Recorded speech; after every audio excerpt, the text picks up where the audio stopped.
Welcome to Steve's Place. It's Sunday, 6 p.m., September 14th. And what a year it's been so far. Had a great conference, and I'm already starting to work on next year's conference, which is going to be August 12th to the 16th in Albuquerque. Uh, what I'm in the process of doing right now, I have all uh, getting the hotels notified to get a competitive bid to see what kind of deal we can get set up for next year. Um, which I think will be better than ever. And yeah, and while you're out there, I'll remind people to get out there and hit that like button, and give us a helping hand here in getting noticed on the web. Okay, right now I got a few house cleaning things to do. I want to reiterate YouTube, our YouTube channel.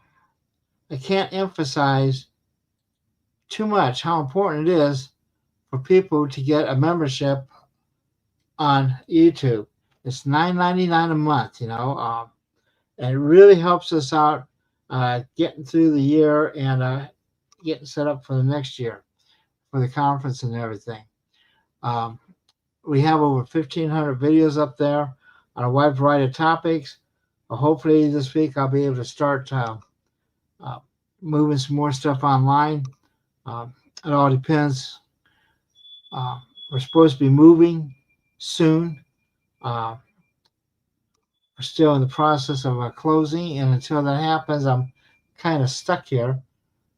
Um, so I just want to remind you to to keep us in mind and get that YouTube uh, membership. And if the $9.99, uh, well, I'm hoping that you guys can do that. If not, though, or even if you do, be sure to become a subscriber. Subscriptions are free.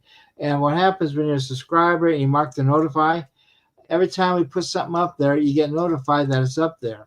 So please take and work on that. At least get a subscription. And I have I probably have another 1,000 videos sitting in my closet here. I got to work on getting online here, but we'll probably do that after we move. Um, and help us with the YouTube channel. It really helps us. We've been going down a little bit, but now we're starting to pick it up. And I just got to find something that will go viral again. Seems like every time we get a good video that goes viral, YouTube changes the algorithm or something. And then all of a sudden, next you know, they're taking me off because they're saying it's too controversial.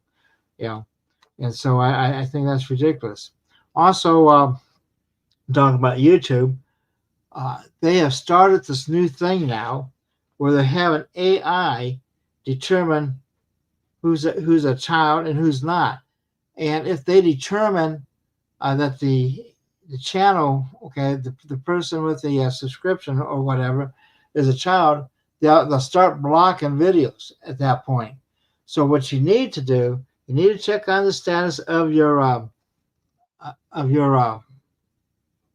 your channel there, and make sure that you're not set to children, because they're doing this on their own. And if you have like kids in the house and they go watch cartoons and that, AI says, "Oh, this must be a kid," and then they block them to everything. So you need to start monitoring that. It's just another fine gift from the guys at Must Central, I guess. But anyway, so just keep your eyes on that. I don't know how this is going to affect me, but still, it gets kind of crazy. Okay. Also, I want to remind everyone we have this year's conference. We've changed over from streaming live to on demand, so you can still go get it for $99. Just go. There'll be like a brown guy on the front page of my TeslaTech.info. Just click on that, and they'll take you to a link. There'll be a page something like this, only there'll be a brown banner there. for 2025. You can still get the 2024 as well. And what we're working on is we're working on a way that you can buy, you can give a gift of a video on demand. So we're working on that. Hopefully get that out in the next week or two here. And as soon as I do, I'll let you know. And if you want to just donate, just go to this page here, and there's a green button there that's a support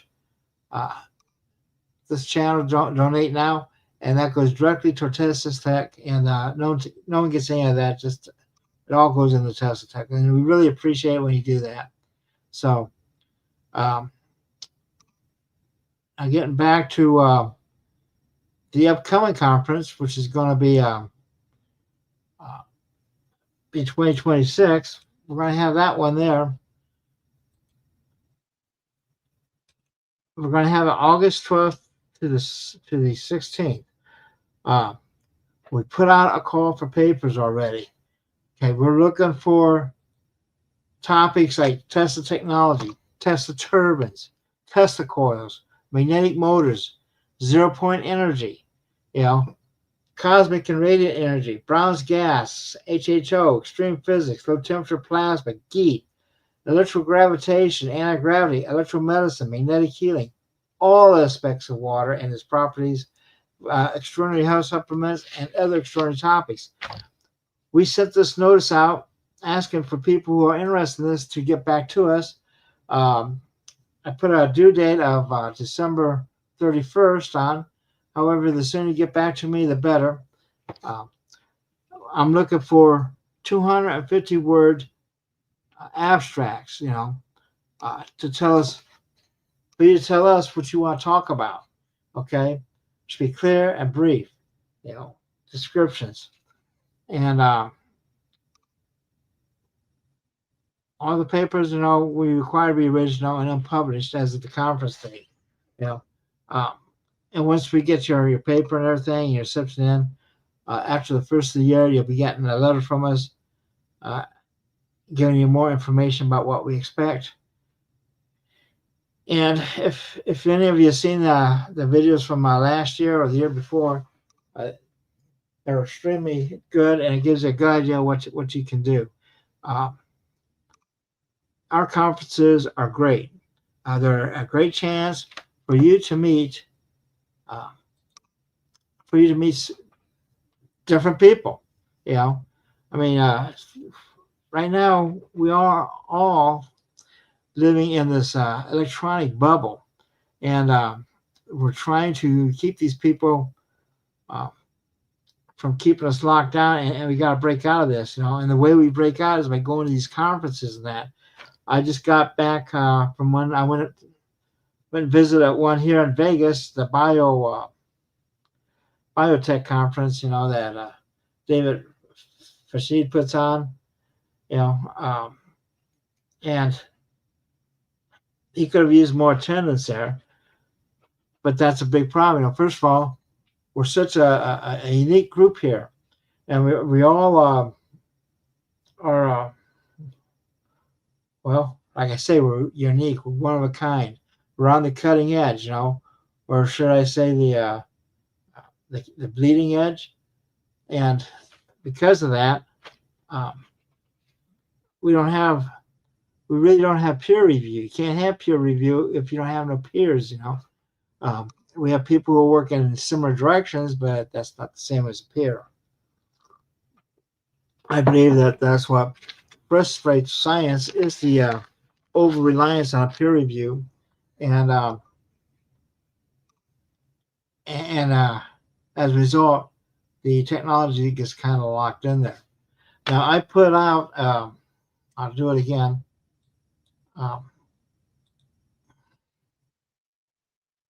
For those who want to call in tonight with their thoughts and everything, here's the hotline, and let me take in. I do this. Technology is so great, Let me try this again. Okay. And one of the things when you get to a new location, we will be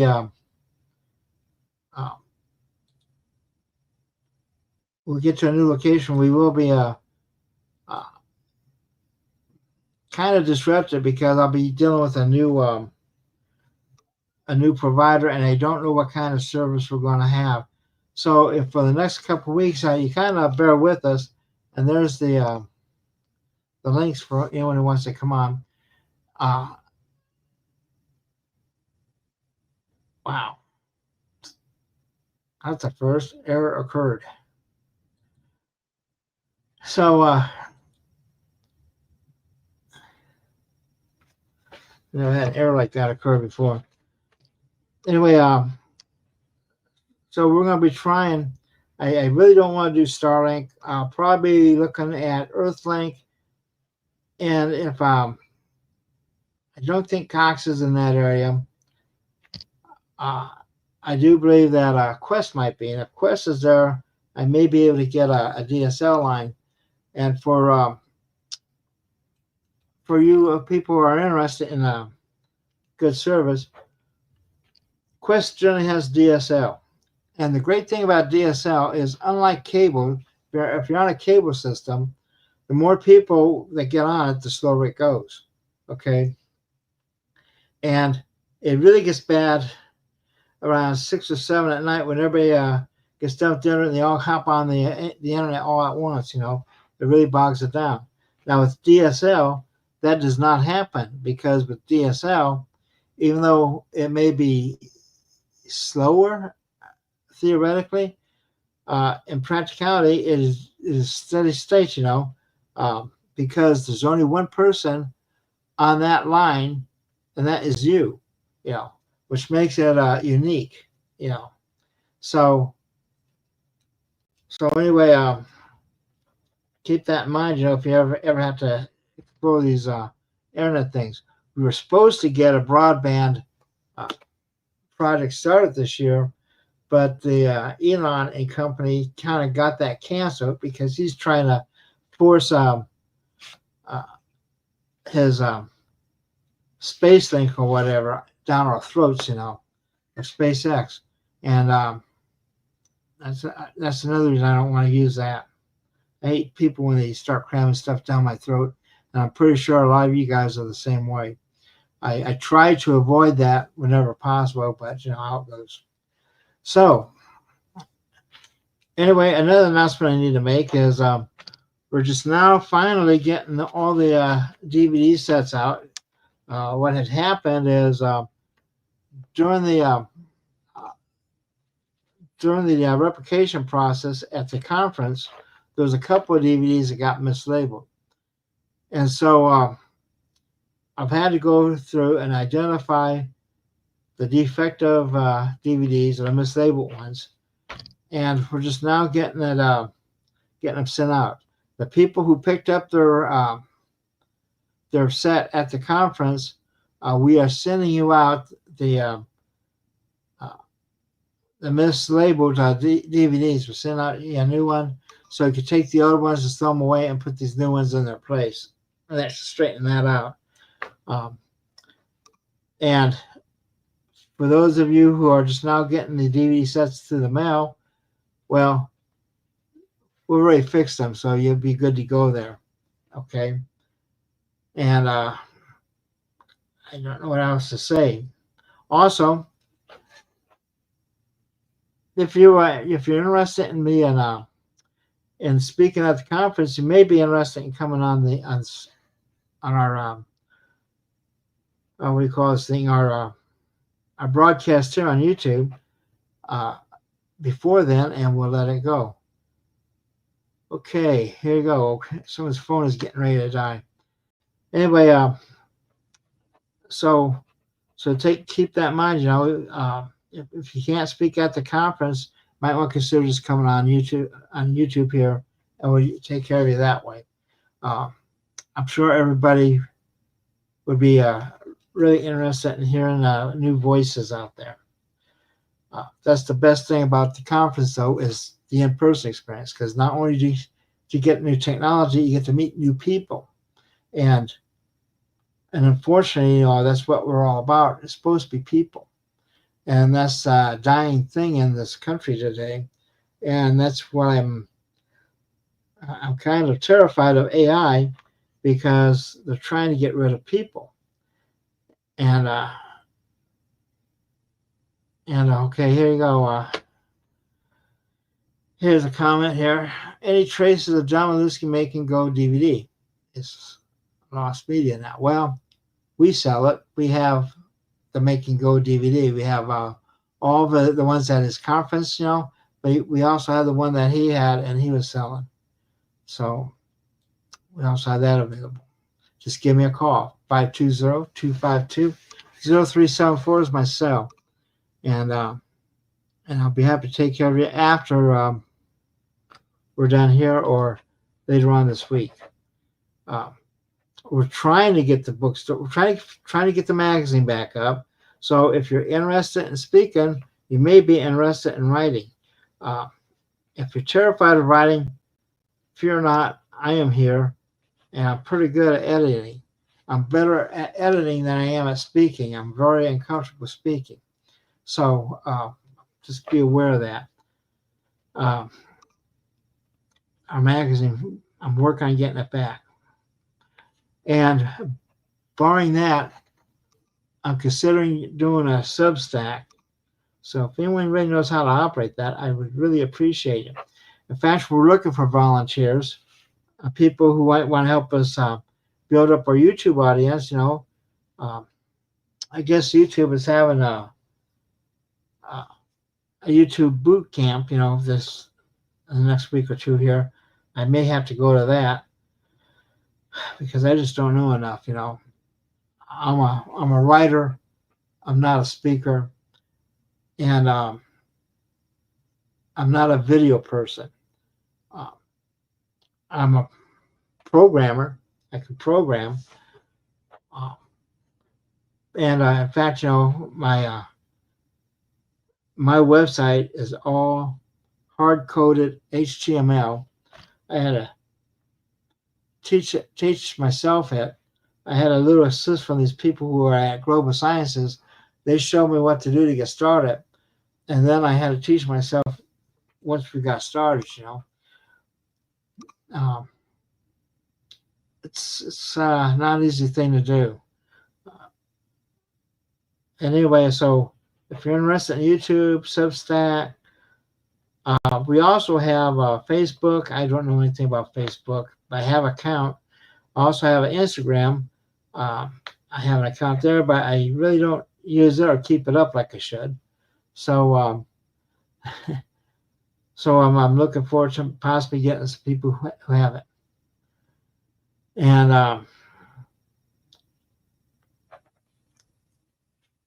like I say, and one of the other things I want to do is I want to go back through some of these old YouTube videos, and if we can get the technology where we can clean them up a little bit better and fix them up, who knows what can happen. But to do that, I need a bigger place, and right now I got the really small, tiny office. Tiny is a better word, that I work out of. And the new place I'm getting has a 6-car garage with a man cave behind it, And so between the 6-car garage and the man cave, I could turn around and reestablish my office. And there's even more rooms inside the house.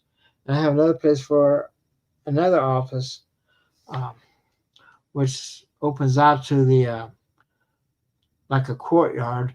And you have an outdoor kitchen. We're going to have an outdoor kitchen there. We can cook outside again. That's one of the things I miss, when I used to live out in the country and in the warehouse. I used to cook all my meals, everything, even the coffee, on a charcoal grill outside, because we be poor people.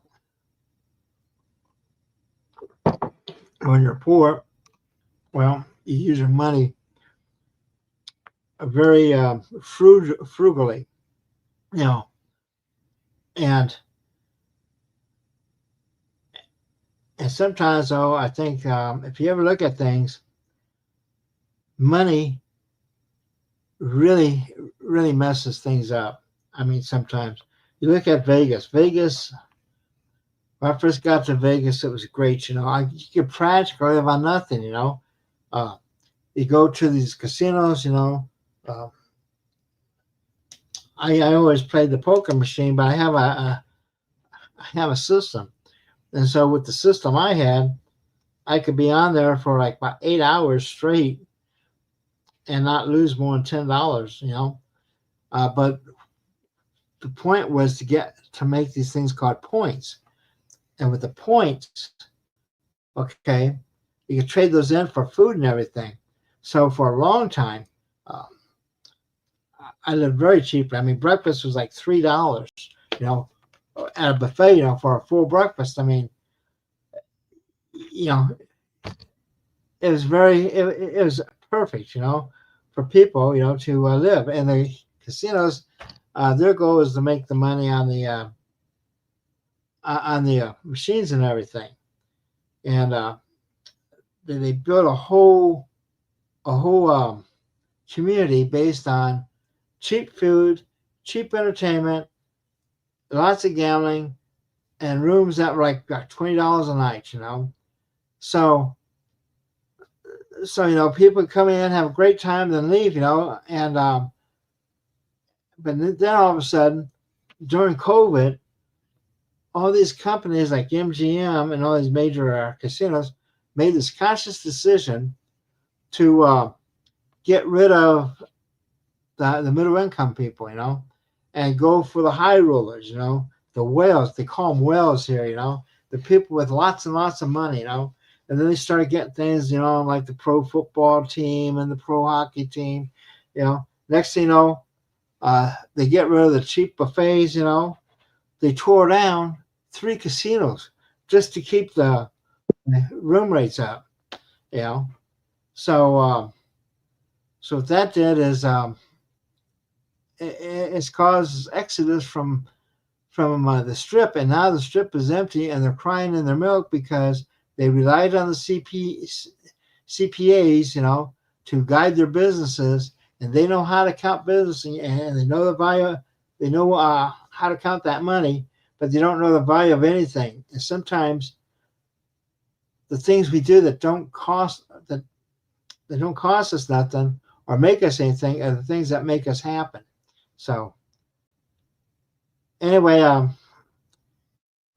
looks like we have a guest here. Hey, And, hello, Mike. hey, Steve, how you doing? And next week, I guess you and Nathan are going to be coming on. Yep, I could come on next week if you need me. Yeah, and Mike has a show called the League of Extraordinary Inventors. Yeah, we do our show every Friday night at 9 o'clock Eastern, 6 o'clock Pacific. And I've been doing the show probably for about a good 3 years now. Me and Bernie started out together 3 years ago, and his show is pretty successful. And then one thing led to another, and decided to start my own little show. And I got well over 1,000 shows in my archives now. Um, yeah, so yeah, over the years it's kind of grown. The audience is growing. A lot of people jumping on board. A lot of uh, good discussions in the chat board. Chat board's been very, very strong, and there's a lot of people out there with a lot of talent. So I try to get a platform where I can bring everybody together and share our thoughts and ideas and uh, their inventions and their research. And yeah, it's been great. Good experience. and you're out of Canada, right? Yeah, I'm just outside of Toronto, Canada, and Bernie's out in BC in Calgary, and Philip he's in Montreal, and we got Gerald in Winnipeg. So we have our Canadian crew Yeah. as well as our American counterparts as well. And I take it you don't want to be the 51st state. No, you know what? The way things have been going in this country and also in the U.S. too, we're so closely knit as two nations, probably more tightly knit than any other nations on the planet. than United States and Canada. Our history is so interwoven, right from the founding fathers of the country. The British and the French, and then the Americans, had their foundations and got their country together and did a little bit ahead of us as far as a nation's concerned. But we're very tightly knit to the Commonwealth, U.S. and Canada. Well, we used to be, but I think with this Right. whole tariff thing, it's torn everything apart, and Yeah. it's caused Canada. Well, it killed the United States. All this tariff crap, and all this xenophobia that the current administration has is turning a lot of people from overseas off. And Yeah. it's given Canada an opportunity, though. I mean, your farmers are being able to work directly with other markets and that, and you're not so reliant on the United States, Yeah. And sometimes when you get too reliant on one company, it could kill you. Right. That's one of the things I'm faced with here. Yeah. Our, the U.S. has always been our largest trading partner since the dawn of our country's conception, right? So, but I think the mistake that Canada and the U.S. have made over the years is diversifying export, creating partners outside of North America. That's what we haven't done. We've relied on ourselves. But now I think that well, it's kind of like the Ukraine. When Biden went and he kept them from using the long range features of the missiles, and then Trump went and cut off the F-16 with a kill switch. They forced the Ukrainians to become more self-sufficient, and now look at them; they're going to turn everything around. Self-sufficiency is a lot to be said with it. Yeah, like Canada's got the situation now with the F-35s. Our government has purchased 88 F-35s from Lockheed Martin. The contract was signed, done, and I believe 16 F-35s are ready for delivery right now. The problem is, in that contract, we stipulated that the kill switch for the F-35s would not be installed into the mainframe of the F-35 system. Apparently, that is not so. That kill switch is in the F-35. Canada doesn't want that. So, I certainly want. I mean, think about that's what the problem with these cars are now. right? Yep. With the OBD, onboard diagnostics systems, they actually have a kill switch in there, and those law enforcement can turn your vehicle off if they choose to. And I don't like people knowing where I'm going or my business, unless I tell them. It's we've got into a technocratic society. It's almost techno-fascism is what we've got into now. I had I'll give you a little history on me. I started a podcast. I was really into the conspiracy stuff back in, way early in the 90s, 92, 93, that time frame. And then around 2003, podcasting was right in its infancy, was really just starting. And I was able to get a pretty good podcast going at that time called spyman.ca. I was quite well known in Canada. I did have quite a few American followers. But at that time, I had some very interesting insights on what the globalist plans are for control, creating order out of chaos. And we're seeing that right now. We've got chaos in the streets. I was just watching some footage tonight live from Paris. It's up in flames. That's my Paris is, yep. Yeah, they got massive riots going on there. Also, where else? UK, they got some crazy protests going on right now, and they're violent. And, well, that's Elon there getting the right way riled up. Yeah, and even here in Toronto, on September 13th, there was a big rally in downtown Toronto, and there was violence starting. The tensions were high. The police were on full alert. That's what the globalists want. And we have to analyze our leaders, their backgrounds, ask questions about everything. So the last two prime ministers of this country, Justin Trudeau and Mr. Carney, both of them are on the board of directors of the WEF, World Economic Forum. That was a huge red light for me when I found this out. And ultimately, when it came down to my vote, I did not vote for those guys because of this fact. And sure enough, what's happening now, we're getting a mass migration of dangerous illegal immigrants into the country. I'm all for, immigration, but when you're just opening the door to anybody and not doing proper background checks on these people, we've got a big problem here in Toronto, and it's growing. Even in my hometown, just outside of Toronto, we had a big rally last weekend, and it's at my house. It's like outside my door. I have these protests. They're going to get violent, and I have a problem with that.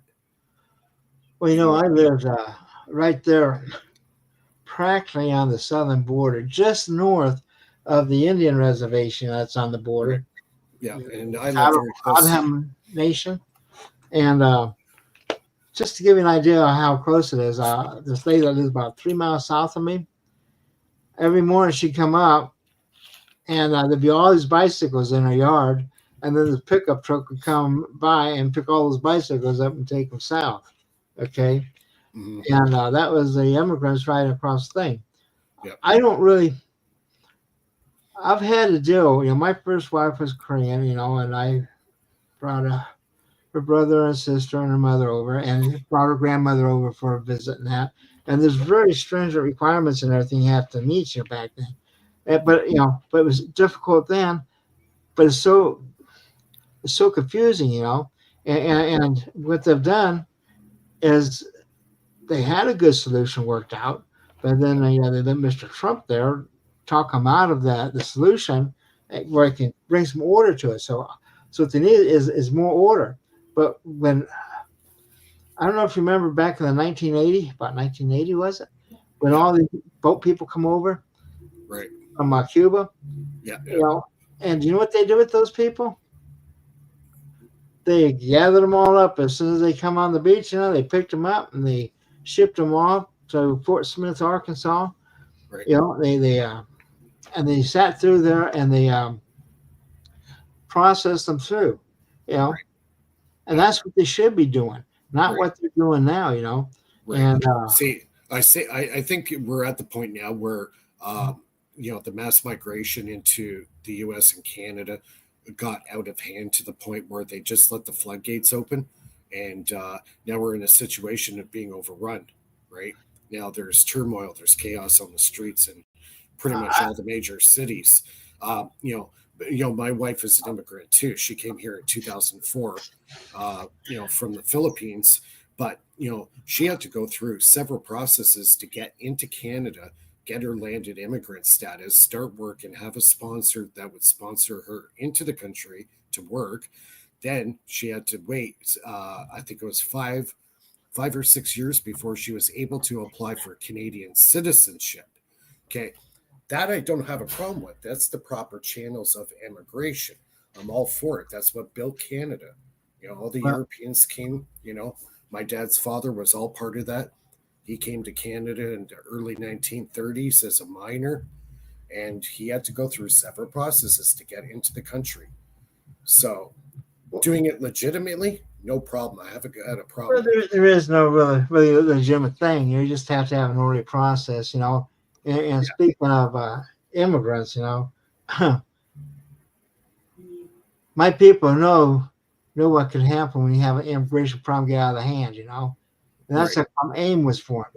AIM, American Indian Movement, 500 years of armed resistance, because, but the same people who overran the Indians back then, they're the ones complaining about now, they're the people coming in.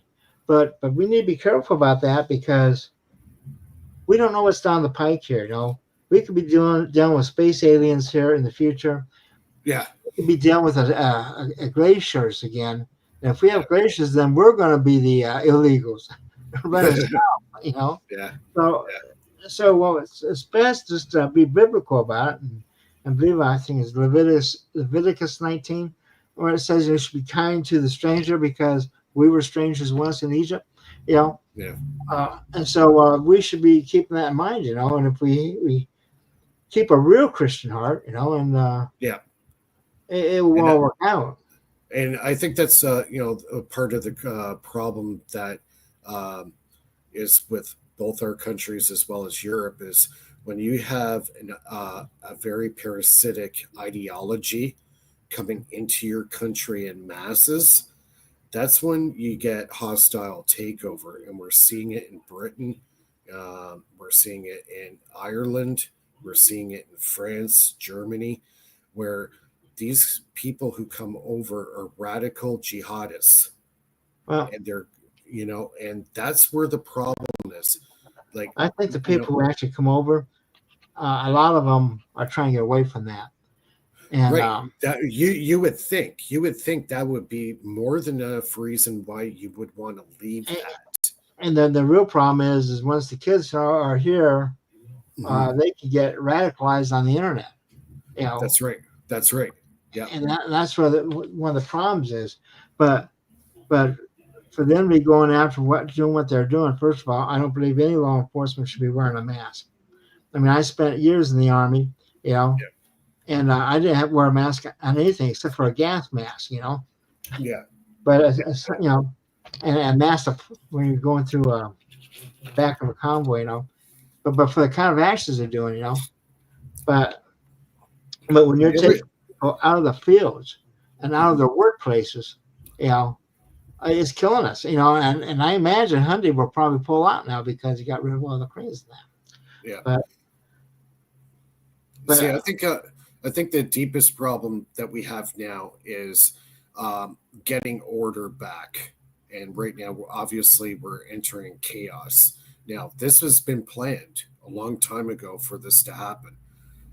This is nothing new. This has all been slated out to happen because, the bankers and the globalists that run this planet right now, their Ponzi scheme, their banking system, the fractional banking system, is collapsing. It's collapsing. So they need a new system to be implemented. Now well, they're striving for 2030. the problem is um, unless you have a pile of physical gold or silver in the back, and unfortunately, I Yeah. had to use all mine up. I used to have some of that, but Yeah. like when I'm moving here, I'm moving out in the middle of the country.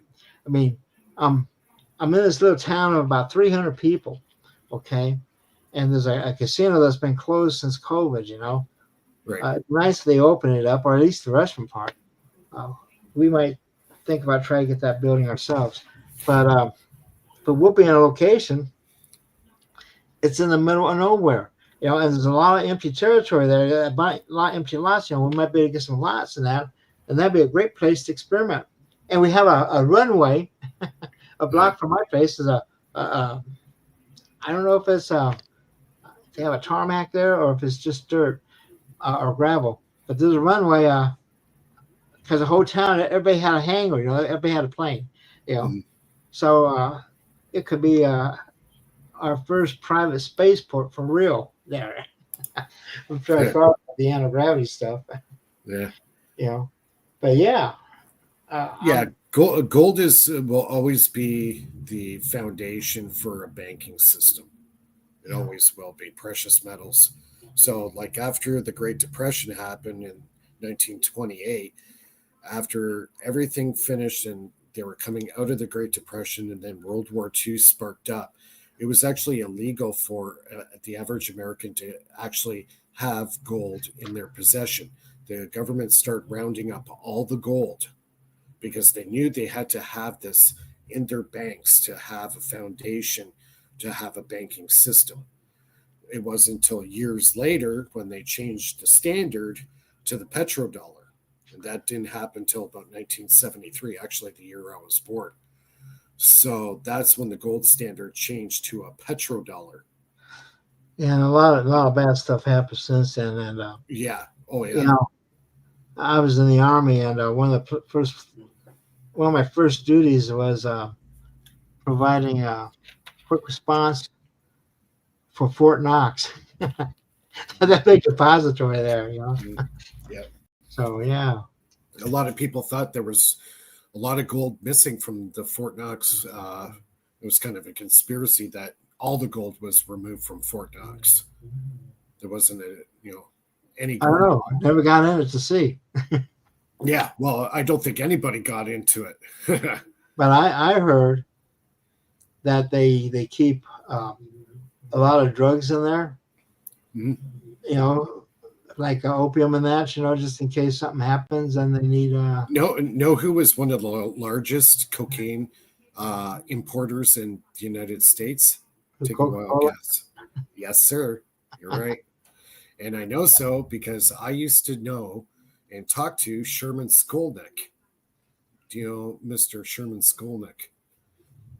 They used to call him the Judge Buster. He would go into a courtroom of big businessmen and actually witness judges taking bribes on the stand, and he would blow the whistle on these guys, and some of these corrupted judges were getting thrown in prison because of Sherman Skolnick.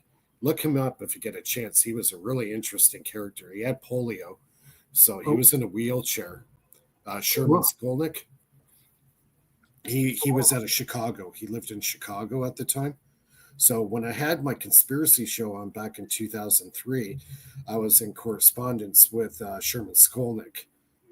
He's since passed now, but he was definitely a legend when it came to corrupted judges and justice. He was a real fighter for justice. Well, you know what the new standard for bribery is, right? If you take the money before you do the action, it's a bribe. If you take it afterwards, it's called a tip. Yeah. And that's by the Supreme Court, and that's how they let the governor of Virginia slide. Mm. Yeah. Interesting. Yeah. So how's it going, Bernie? Hello. Figured I'd hop in and say hi. Yeah. So we're talking a little bit of politics.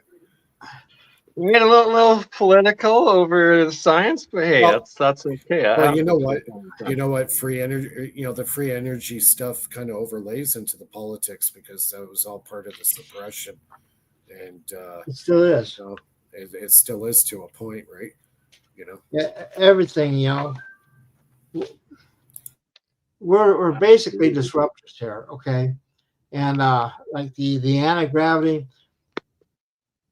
I'm sure the military has it already. I have no doubt. For sure. And when you have an unlimited bank account, like the U.S. Navy had, like they still have this unbelievable bank account, and they're siphoning it in black projects. It's being siphoned through the U.S. Federal Reserve. And, when was the last time what the U.S. Federal Reserve ever got audited? Never. I think they ever do. Exactly. So but then the military, they have never passed an audit, and I can never understand that because, like, when I was in the Army, okay, we have a change of command. The guy, like a lieutenant, he has to sign for all the equipment in there, and he has to take and have us lay out all of our stuff and make sure you're not missing anything. And so I'm looking at that detail at the ground level where I'm at, and I wonder, well, what happens? When you get to a certain level, all of a sudden all accountability stops, and they don't account for it, and it's just crazy. Yeah.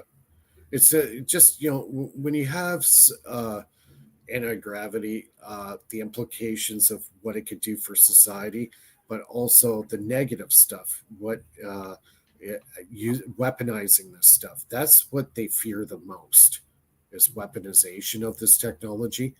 And that's why they've always had a very, very, big thumb on top of this in order to keep it hidden. When you have an unlimited bank account, as far as free energy is concerned, that was solved in 1954. It was done. And it was done right here in Toronto by three of the best engineers out of Britain: Bert England, Ian Thomas, and the other guy, Ian Thomas, Bert England, and the third one, I keep forgetting his name. I'll probably remember in a few minutes. But anyways, they were working in collaboration with Avro back in the 50s. Yeah, I remember Avro. They had a little flying saucer car. Right, the Avro car. So that was the front. That was the one that they were going to release to the media to show everybody, yeah, we were working on high technology stuff for the U.S. government, yada, yada. But that was only the front. That was the smallest of the saucers they actually worked on. They worked on a saucer that was 150 feet in diameter. No one's ever seen it. It was worked on. There was another one slightly smaller, and then the Avro card, the one that everybody sees on the internet right now. That's the only one that's ever been released. They were working on 2 other units that dwarfed it in size. So they also had a sister company that worked in collaboration with Avro called DesignX. And that's where Ian Thomas and Bert England worked on this free energy device called the cold heat engine. And they discovered it totally by accident. They had a huge inductor in a tube, coils around it, and it was for a refrigeration system. And what happened was they accidentally dropped a carbon rod down through the center of it. When this happened, the carbon rod started glowing red hot. So you had cold on the outside, but when you put the the carbon rod in the middle of the assembly, it went extreme hot. So their test results, they spent millions of dollars having third-party companies come in and assess the amount of BTUs the amount of power going into the system versus BTUs coming out.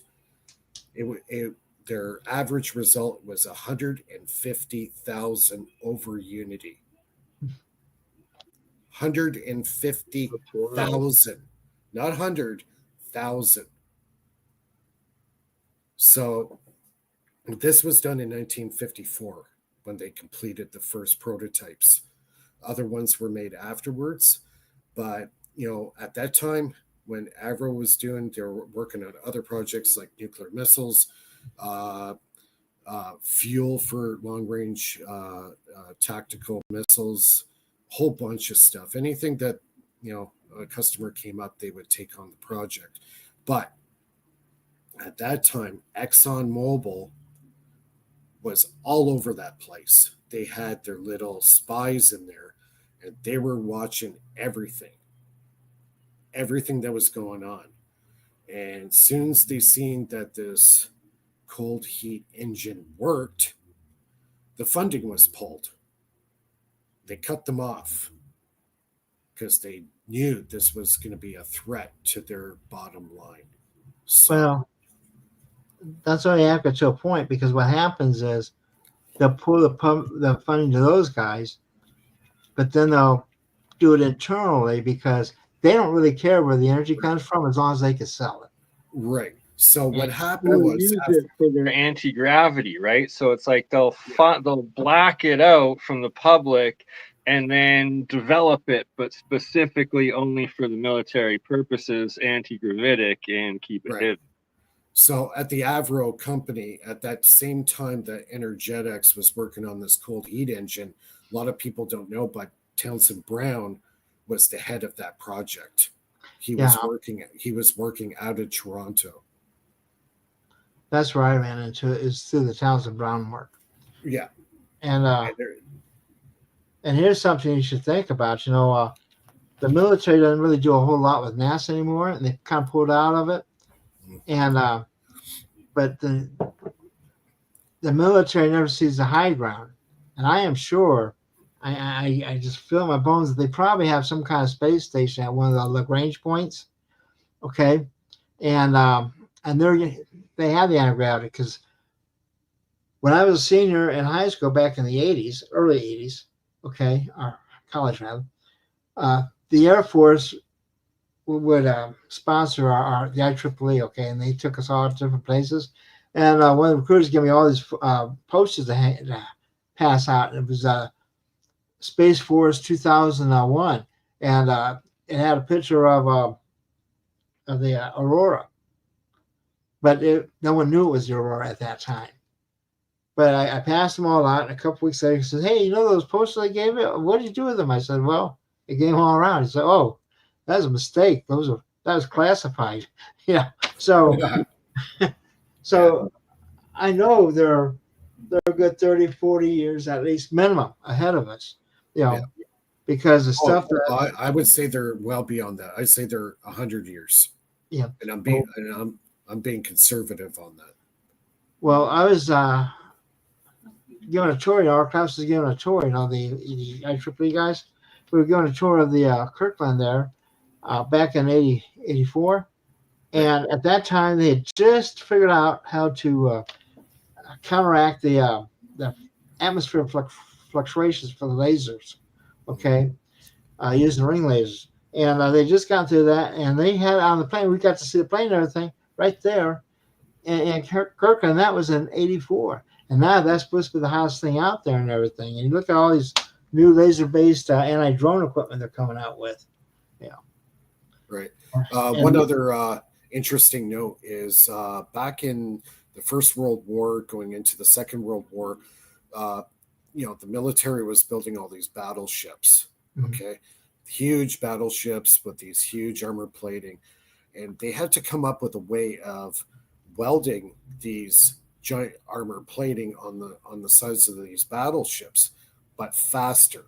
So they came up with a method where they would get the two plates together, they would fill it up with flux, and they would have a room full of capacitors. And what they would do is they would electroshock the two plates with a huge amount of electricity and basically weld them together. So this is where it gets a little interesting. As they were doing this, the workers around, they had to clear the room before they would do this shock of the two plates. So all the workers would have to get up and go to a safe area so they can do this shocking technique. And they would leave the odd screwdriver or bolts on the ground and, tools. They would just randomly leave tools near the site where the weld is going to take place. Well, what started to happen was, when they blasted it with the electrical energy, all the tools started disappearing. They started vanishing. So similar to the Philadelphia experiment supported reaction. So what happened was the tool handlers started accusing the workers of stealing the tools. And they said, no, we left it right where our workstation is. But after you guys welded the part together, my tools are missing. So they decided to set up high-speed cameras in the area. So they would set up little pedestals and they would put some bolts on there and maybe a screwdriver and stuff. And then they do the same shocking weld technique. And boom, all the stuff on the pedestals mysteriously disappeared. So right after that happened, they stopped that procedure. That whole thing went into a black project, which Townsend Brown was part of. Yeah. So interesting. And I think that's where a lot of this led to the Philadelphia experiment. Down the road, yeah. And Tesla got involved in it, and Tesla was only involved in the Philadelphia experiment for about 3 or 4 months. And he knew the dangers involved. He expressed his concerns to the military guys, and they proceeded anyways. And Tesla said, I wouldn't have any of this. I know what's going to happen, and it's going to not be a good ending for a lot of innocent military men. And he left the project. So, you had all the guys that worked on the Manhattan Project. A couple of the top engineers were working on the Philadelphia experiment. And they proceeded with, even knowing that Tesla said bad stuff's going to happen if you have humans on the ship when they do these experiments. And sure enough, they had a catastrophic failure, and a lot of these sailors died. So There's a lot of stuff. There's and they mentioned Phil Schneider, one of the I think it was Amilcar mentions Phil Schneider. For those who are interested, I do have some Phil Schneider material on the YouTube channel there. So you might want to check it out. I knew Did Phil Phil Schneider. ever present at any of your conferences, Steve? And not mine, he was at the Global Sciences. And I was at the Global Science Conference he was supposed to speak at, but he was killed the weekend before the conference. So, Oh, wow. yeah, they want to call it suicide, but it's kind of hard to be a suicide when you stab yourself. I mean, come on. So as far as like the technology back then, I think there's a very tight knit as far as anti-gravity and also interdimensional travel. I think they go hand in hand. And I think they were figuring this out in the early 1900s that, teleportation and anti-gravity, they're tight knit. There's correlations between the two technologies. So, and that's why a lot of it went black really early, right? Well, that's also the Air Force left NASA because when they develop stuff under NASA, it becomes public property. Okay, it's right. And by doing it as a military within the military itself, you don't have to release that information. So that's one of the reasons they left. As far as I understood, as far as I understood, when the space shuttle program was on, they had over 25 missions that were completely military and were classified. You would just see the headline on the news: "Oh, space shuttle is going up, military mission. They can't talk about it." Done, and that was it. You didn't hear about it. So, what were they sending up there? I actually worked on the space shuttle. Yeah, I seen the space shuttle when I was in California at the museum. Worked on it. The aviation museum in downtown LA. Took a tour through there, so I was able to see the space shuttle close up. I walked underneath it and walked up. They have a display of the engines and everything. Well, my company did was the seats, and my job was to destroy them, break them, Right. and that's what I did, and we put stress and strain gauges on them, to measure them electrically, and then I proceeded to try to break them in different ways, So, and I know that they built an extra set of everything, and they could have had another shuttle. And when the government canceled that shuttle, the aeronautic companies, like Lockheed and Rockwell and that, wanted to go ahead and build it themselves, but the FAA would never let them approve that. But now you look at, they let Elon Musk go out there and do whatever he wants, with old technology, which is destroying the environment, Yeah, exactly. They got to start trickling this stuff out because those rockets are extremely polluting to the atmosphere. And then they throw all the satellites up and destroy your view. Yeah. That too. All the space trash that's up there right now. It's like we're littering the outer atmosphere of our planet. It's like they're trying to keep the people from down here being able to study the stars anymore, because you have to differentiate between all that. Yeah, you have to go far away from the city to actually get a full view of the sky. You have to go into an area where it's completely isolated. When I was up in Bernie's neck of the woods there at nighttime, I was in Canmore, BC, and Canmore still Alberta, but yes. Yeah. So at nighttime, the amount of stars I could see at nighttime were just breathtaking. And in Toronto, you can't see that. They're all blocked out. You cannot see the sky. Right? Yeah, the mountains are pretty good. When I was driving from Albuquerque, New Mexico, after Tesla Tech to Duchesne, Utah, for the Moon Lake Gathering event, driving through Navajo Nation at night, that was something else. You could totally just see the full Milky Way and everything. And well, then I tried CE5 again, and something did appear, but that's a story for another day. Anyway, I'm gonna have to call it quits now here pretty shortly, but you're gonna be here on again next week, right, Mike? You know what you're gonna be talking about? Yeah. Yeah, well, we usually just it's like a round table as every week, and Well, so I think Nathan and Joe are going to present their stuff.